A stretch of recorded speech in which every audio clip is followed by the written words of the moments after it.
아버지 저희들을 날마다 귀한 음성으로 함께해 주시고 또 연약하고 힘들 때 힘과 능력이 되어주심을 감사합니다. 오늘도 나의 힘이 되신 여호와여 주를 사랑하였다 고백하는 주의 성도들이 모였사오니 이 시간에 저에게 필요한 은혜를 공급하여 주옵시며 또 오늘도 주신 말씀을 통하여서 우리 심령이 새롭게 되도록 도와 주옵소서. 귀한 찬양으로 영광 돌리는 샤론 찬양대원들을 기억하여 주시고 늘 때마다 간섭하시며 하나님께 드린 모든 헌신의 귀한 은혜로 갚아 주옵소서. 이 시간 우리의 귀를 열어주시고 주께서 친히 우리에게 말씀하여 주옵소서. 부족한 종을 사용하여 주시기 원하며 예수님 이름으로 기도하옵나이다. 아멘. 최근에 문재인 대통령이 머리에 원형 탈모가 생긴 게 아닌가 하는 그런 사진이 이렇게 뉴스에 나온 적이 있습니다. 청와대에서는 뭐 바람 때문에 머리카락이가 한쪽에 쏠려서 이렇게 보이지만 그렇게 원형 탈모가 생긴 게 아니니 걱정하지 말라 이런 뉴스를 읽었습니다. 근데 요즘같이 이게 나라 안팎으로 힘들 때는 정말 이 대통령의 자리가 정말 힘든 자리고 스트레스 때문에 원형 탈모라도 생길 것 같다 이런 생각이 듭니다. 또 한편으로는 대통령이 또 국회의원이 좀 원형 탈모증이 생길 정도로 좀 더 열심히 최선을 다해 국민을 위해 일하면 얼마나 좋을까 하는 그런 바람도 있습니다. 그분들에게는 죄송하고 그분들은 힘들지 모르지만 그렇게 국민을 위해서 열심히 자신의 책임을 다할 때 우리나라는 그만큼 더 잘 살게 되고 국민들의 삶도 더 평안하게 될 줄로 믿습니다. 조선실록을 보면 우리가 흔히 왕이라고 하면 무소불위의 모든 권한을 가진 그런 사람으로 생각하고 최고의 부귀영화를 누리면서 마음대로 사는 것 같지만 실제로 그렇지 않다는 것을 보게 됩니다. 시시때때로 옆에서 사관원이 왕의 잘못된 것을 계속해서 직언을 하고 그래서 왕이 자기 마음대로 하려고 해도 도무지 할 수 없는 구조가 왕조 시대도 그랬습니다. 그래서 이 왕은 늘 끊임없이 자신의 그 책임을 통감하고 또 가슴 아파하고 특히 실록에 보면 숙종에 이 가뭄이 들어서 백성들이 어려움을 당한다는 이야기를 듣고 이런 탄식을 하는 것이 기록되어 있습니다. 하찮은 소자가 외람되게 어려운 사업을 이어받았고 내가 덕이 없으므로 가엾은 우리 백성은 장차 죽음에 가까웠습니다. 백성의 부모가 되어 다시 어쩌야 합니까?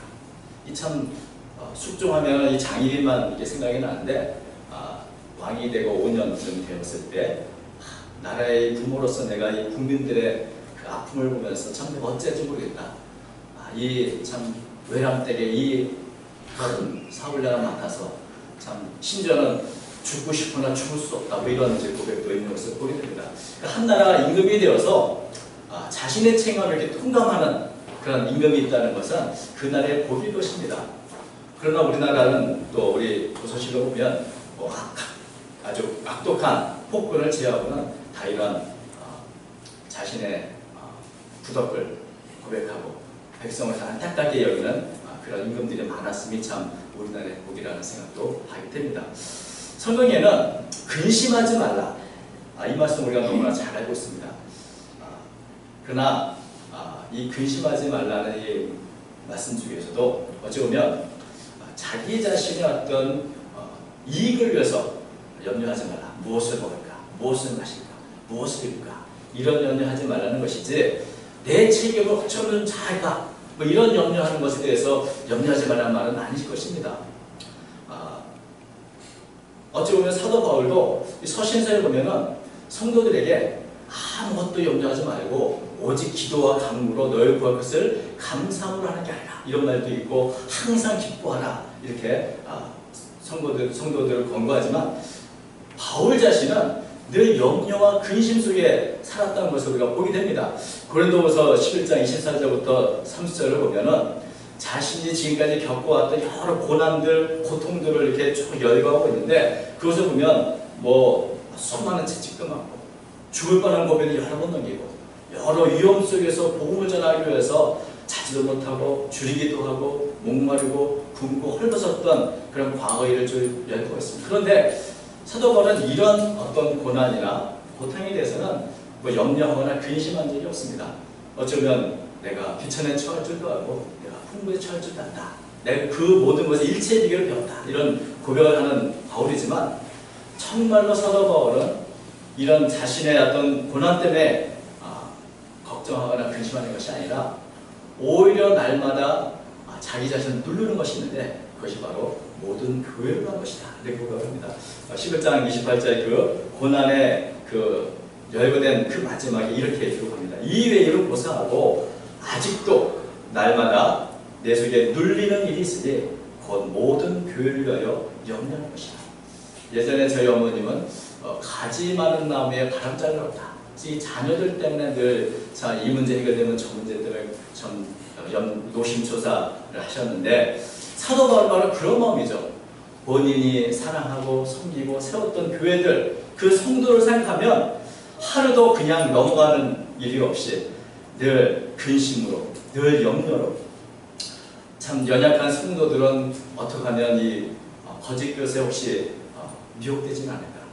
또 여러 가지 핍박 가운데 교회가 어려움을 겪으면서 상처받는 사람은 없을까. 이런 염려로 가득했던 것을 보게 됩니다. 아마 사도 바울이 모든 교회를 위해서 날마다 내가 늘 눌리고 염려한다 말했는데 그 중에서도 가장 염려가 되는 교회가 있는데 아마 그 교회가 고린도 교회일 것입니다.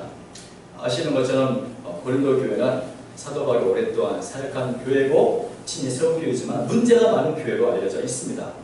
고린도전서 보면 뭐 단파 싸움도 있고 그래서 서로 분열되기도 했고 도덕적으로나 윤리적으로 심각한 문제를 가지고 있기도 했고 영적으로도 굉장히 혼란스러운 그런 교회였죠.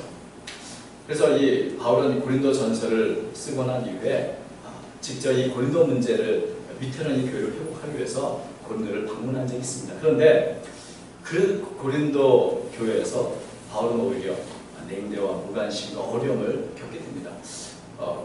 고린도 교회 성도들 가운데는 바울에 대해서 오해하고 바울을 비방하고 또 거짓 교사라고 하는 그렇게 잘못 바울을 판단하고 비난하는 사람들이 있었습니다. 그리고 이러한 이들에 대해서 고린도 교회 성도들은 침묵했고 방조했고 아무런 문제의식도 가지지 못했습니다. 그래서 이 바울이 다시 한번 아주 간절한 마음으로 고린도 교회 편지를 쓴 것으로 나와 있습니다. 고린도 후서 2장 4절에 보면 이렇게 말합니다. 내가 마음에 큰 눌림과 걱정이 있어 많은 눈물로 너에게 썼느니 이는 너희로 근심하게 하는 것이 아니오 오직 내가 너희를 향하여 넘치는 사랑이 있음을 너희로 알게 하려 합니다. 사도 바울이 마음에 큰 눌림과 걱정이 있어서 많은 눈물로 편지를 내어 썼다. 근데 이 편지는 아마도 고린도전서는 아닌 것 같습니다. 우리가 고린도전서를 봐도 그렇게 교회가 염려할 정도로 심각한 그런 문제를 제기하지 않기 때문에 아마도 많은 분들이 이렇게 사도 바울이 많은 눈물로 쓴 편지는 전혀 보지 않는 또 다른 서신서를 쓸 것이다 이렇게 생각을 합니다. 그 서신서는 바울이 눌림과 걱정 때문에 많은 눈물로 썼으니 고린도 교회 문제를 그 문제의식이 없는 성도를 향해서 그 문제의식을 깨우쳐 주려고 아마도 아주 격정적인 단어를 사용하고 또 책망으로 가득하고 여러 가지 이렇게 신랄하게 그들의 잘못을 지적하는 그런 편지였을 것입니다.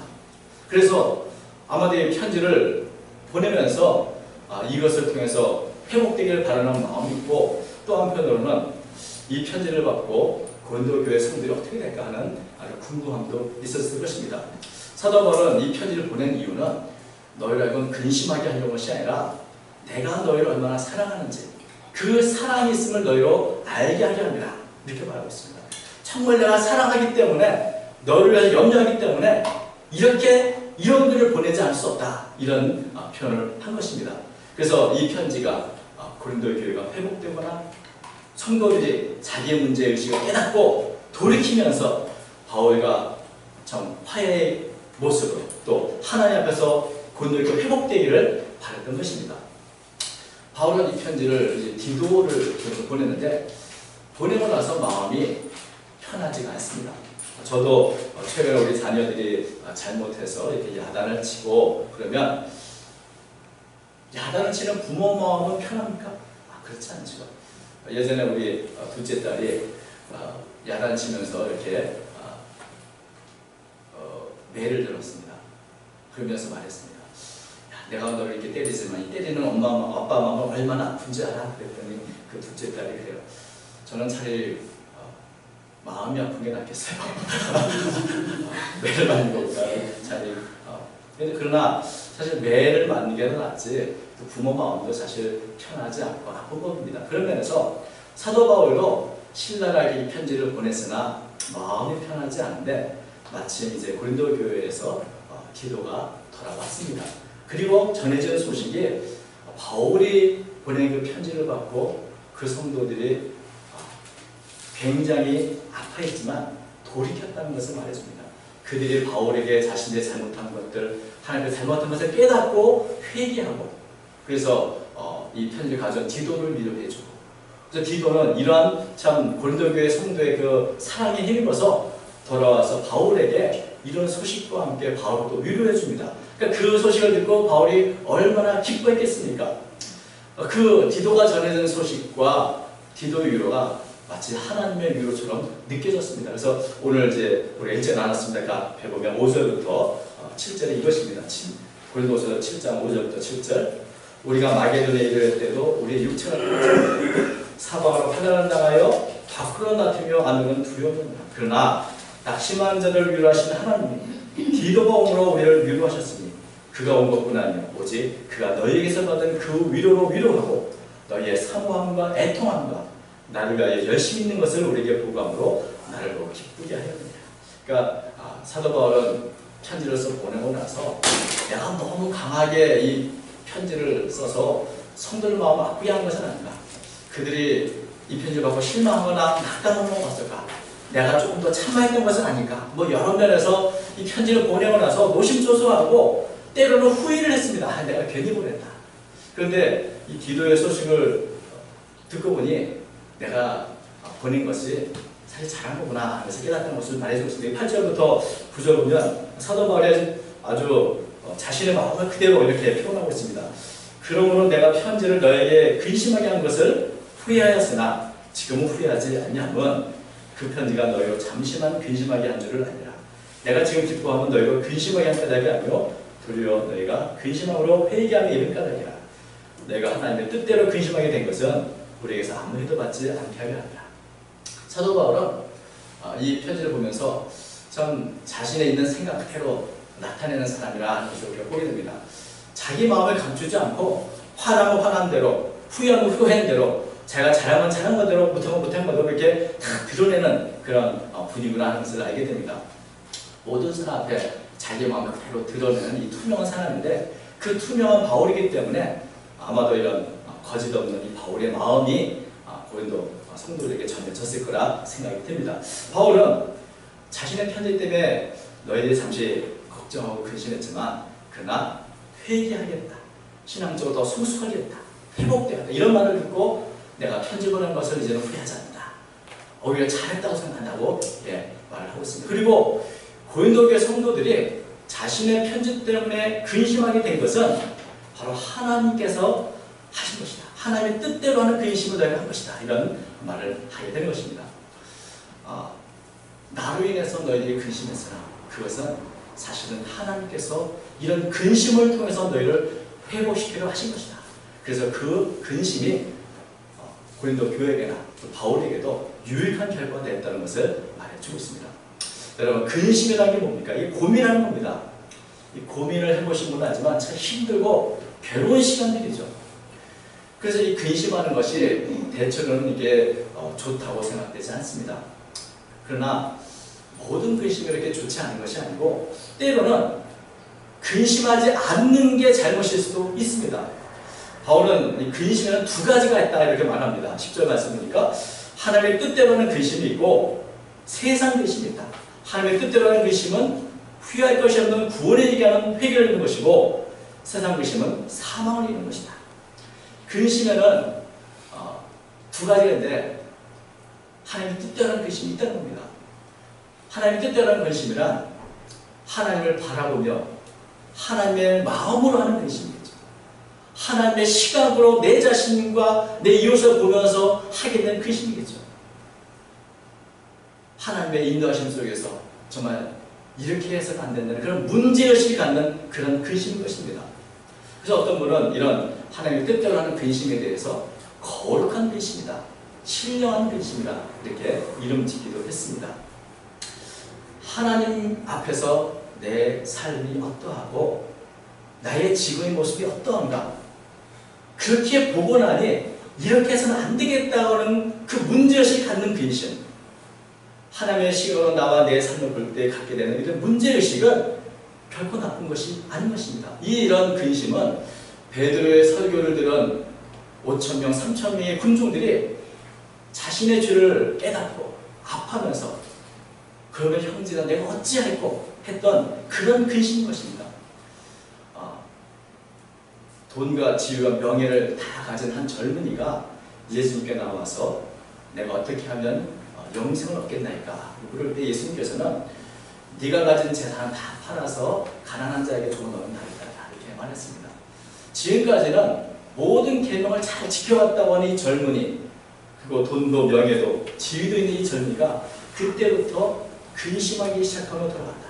여러분, 이런 근심은 삶을 변화시키는 그런 계기가 되는 근심이 됩니다. 내가 지금까지 문제가 없는 줄 알았는데 말씀을 통해 보니 나한테 문제가 있구나를 깨닫는 이 문제의식의 근심, 이것은 우리의 삶을 변화시키고 방향전환을 일으키는 그런 근심이 되는 것입니다. 그래서 하나님의 뜻대로 하는 근심은 사실 우리에게 꼭 필요한 근심이라고 할 수 있을 것입니다. 이런 근심은 구원에 이르게 하는 회개를 이룬다. 사도 바울은 이렇게 말했습니다. 이런 근심이 있어야 내 자신의 문제를 해결하기 위해서 우리는 더 열심히, 더 노력하고 내 자신을 깨끗하게 또 합당하게 살려고 노력하게 되는 것입니다. 심각하게 이런 자기 자신을 근심하다 보면 정말 우리 삶 속에 더 많은 심각한 우리의 변화를 일으킬 수 있는데, 우리가 말씀을 듣고 대개는 한쪽 귀로 듣고 한쪽으로 흘러나니 근심이 별로 없습니다. 그래서 변화도 일어나지 않는 법입니다. 이 바울이 보낸 이 편지를 보고 고린도 성도들은 아주 크게 근심했던 것 같습니다. 왜냐하면 이 근심을 통해서 이 고린도 교회의 성도는 어떻게 되는가? 11절 보니까 사도 바울이 이렇게 말합니다. 아주 고린도 성도의 삶 속에 큰 변화와 방향을 바꿨다고 말해주고 있습니다. 보라, 하나님의 뜻대로 하게 된 이 근심이 너희를 얼마나 간절하게 하며, 얼마나 변정하게 하며, 얼마나 분하게 하며, 얼마나 두렵게 하며, 얼마나 사모하게 하며, 얼마나 열심히 있게 하며, 얼마나 벌하게 하니까 내가 그 일에 대하여 일체 너희 자신의 깨끗함을 나타내느니라. 바울의 편지를 받고 고린도 교회 성도들이 아주 크게 근심하면서 이 문제의식을 가졌습니다. 이 문제를 해결하기 위해서 간절한 마음을 갖고 이 문제 해결에 최선을 다했음을 볼 수 있는 것입니다.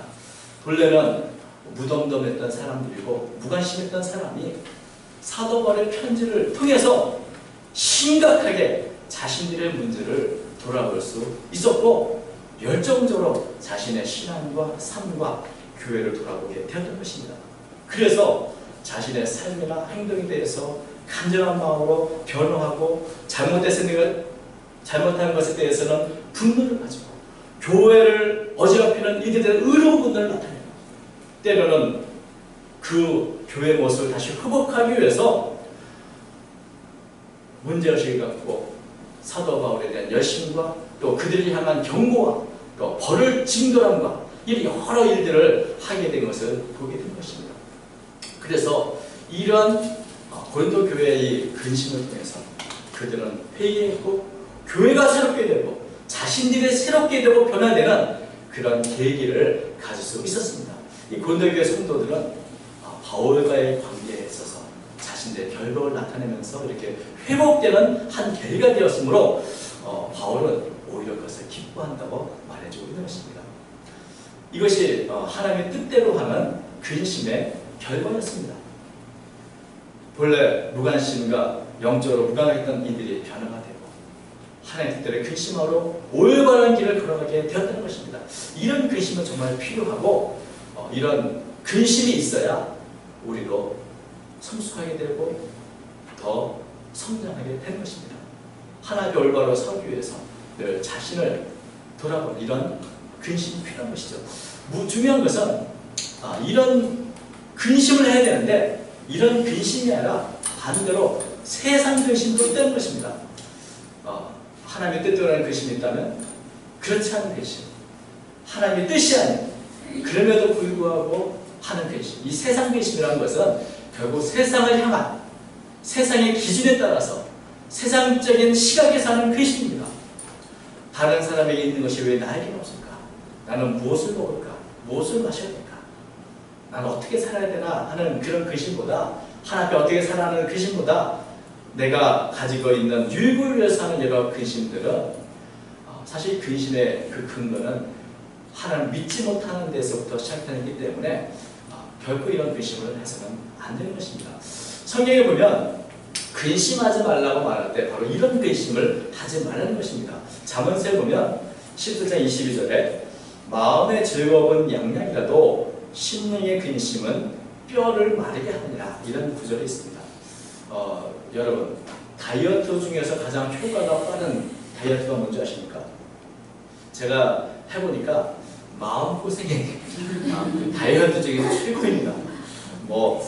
마음고생을 해보신 분들은 정말 이 장어 말씀처럼 뼈를 마르게 한다고 했는데 뼈만 마르게 한 게 아니라 여러 가지가 다 마르게 합니다. 그래서 아주 살이 쏙쏙쏙 빠지게 되는데, 결국 이렇게 마음의 근심, 걱정이 살만 빠진 게 아니라 영혼도 병들게 하고, 그래서 사도 바울은 이런 세상 근심은 결국 사망을 일으키게 된다고 경고하고 있는 것입니다. 하나님의 뜻대로 하는 근심은 우리로 하여금 복되게 하고 회개하게 하고 구원하게 하지만, 세상의 근심은 우리로 하고 뼈가 마르게 하고 오히려 사망에 이르게 한다, 이렇게 말씀하고 있습니다. 예수님께서는 너희는 마음에 근심하지 말라, 하나님을 믿으니 또 나를 믿으라 말씀하셨습니다. 이런 근심에서 벗어나서 하나님을 믿고 의지함으로 이런 근심에 매여있지 말라고 말해주고 있습니다. 세상 근심에 있는 분들은 이 근심에서 벗어나지 않으면 결국 이렇게 하루하루 말라가고 비참한 삶을 살아가게 되습니다. 그러나 우리가 해야 할 근심은 바로 이렇게 하나님의 뜻을 위한, 하나님의 시각으로 하는 근심이 필요한 것입니다. 여러분 혹시 예전에 학창시절에 행복한 왕자라고 하는 동화를 교과서에서 읽어보셨을 것입니다. 오스카 와일드가 쓴 동화인데, 이 왕자는 슬픔을 모르는 궁궐에서 사망을 했습니다. 아주 높고 높은 담이 있어서 세상밖에 어떤지 모르고 그 궁궐 안에서 평생을 행복하게 즐겁게 친구들과 놀다가 그렇게 죽었습니다.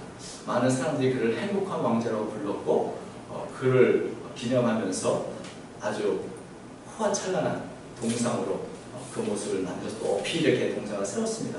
그런데 이 높은 동상에 있는 이 동상이 그때서야 비로소 궁궐 밖의 세상을 보게 되고 그 세상이 얼마나 비참한가를 깨닫게 되고, 정말 자신은 평생 행복하게 살았으나 그렇지 못한 사람들이 있다는 것을 알게 되어서 이런 불편한 진실 앞에 자신의 모든 것을 이렇게 헌신해서 가난하고 소외되고 불쌍한 사람 돕는다, 이런 이야기의 동화였죠. 여러분, 왕자로서 행복한 것은 내가 부귀영화를 누리면서 사는 것이 행복한 것이 아니고 자신의 백성들이 소외받는 사람이 없이 우리가 기쁘게 사는 것이야말로 진정한 왕자의 행복일 것입니다. 우리가 그리스도인이라면 그리스도인의 참된 행복은 내가 잘 먹고 잘 사는 데 있는 것이 아니고 세상의 비참함과 불행에 대해서 높이 담을 쌓고 마치 행복한 왕자처럼 나만 행복하다, 나만 잘됐다, 나만 좋다고 사는 것이 아니라 세상의 모든 사람들이 행복하게 살 수 있도록 그들을 위해서 근심하는 우리의 책무를 다 하는 것이야말로 행복한 그리스도인의 모습인 것입니다. 세상을 따라서 세상처럼 살기 위해 근심하는 것이 아니라 어떻게 하면 세상을 변화시킬까, 이런 근심을 하며 살아가야 하는 것이 우리 그리스도인의 근심이어야 하는 것입니다. 흔히 지금 시대는 세상의 교회를 근심하는 시대라 이렇게 말을 합니다. 여러분, 이것이 이제 우리가 회복해야 합니다. 세상이 교회를 근심하는 것이 아니라 이제 정말 회복해서 우리가 세상을 위해 다시 근심해야 하는 것입니다. 세상에 소외되고 아픈 이웃들을 걱정하고 잘못된 가치관 때문에 삐뚤어져가는 이 사회를 염려하고 여러 가지 부패하고 타락한 권력과 교단을 위해서 우리는 근심하기 시작해야 하는 것입니다. 근심이 사랑입니다. 여러분, 바울처럼 우리가 하나님의 뜻대로 하는 근심을 가질 때 우리는 하나님 앞에 사명을 감당하는 복된 삶을 살아가게 되는 것입니다. 우리가 여태까지 그런 근심이 없었다면 오늘부터 다시 한번 하나님의 시각으로 나와 우리 자신의 삶을 보면서 근심하기 시작하면 좋겠다 하는 생각을 하게 됩니다. 우리가 이런 근심을 가질 때, 하나님의 뜻대로 하는 근심을 가질 때 우리의 삶은 더욱더 복된 삶으로 나아가게 될 것입니다. 자신의 삶을 다시 한번 중간 점검하면서 나는 제대로 살아왔는지, 하나님께서 나의 모습을 어떻게 보고 계시는지, 그런 모습을 우리가 다시 한번 돌아보며 근심한다면 우리 자신도 고린도교회 성도들처럼 얼마나 간절하게, 얼마나 열정 있게, 얼마나 우리에게 주신 일들을 위해서 최선을 다하게 살 것인가 하게 이런 변화가 일어나게 될 줄로 믿습니다. 문제의식을 갖고 하나님의 이 거룩한 근심으로 우리와 우리 이웃들을 돌아보는 그런 귀하고 복된 한 주간이 되기를 바랍니다. 오늘도 우리가 주 안에서 평안을 누리지만 우리의 사명을 위해서 세상을 향하면서 이런 하나님의 뜻대로 하는 근심이 있고 이런 근심을 겪은 평화, 기쁨을 누리시는 저와 여러분의 삶이 되시기를 주님의 이름으로 축원드립니다. 고맙습니다. 거룩하신 하나님 아버지, 세상은 하나님의 사랑도 하나님의 기준도 알지 못함으로 자꾸만 삐뚤어가고 부패해져 갑니다. 주님, 이 세상을 바라보며 우리 그리스도인들이 어찌해야 할까 깨닫게 하시고 다시 한번 주께서 주신 사명을 회복할 수 있도록 인도해 주옵소서.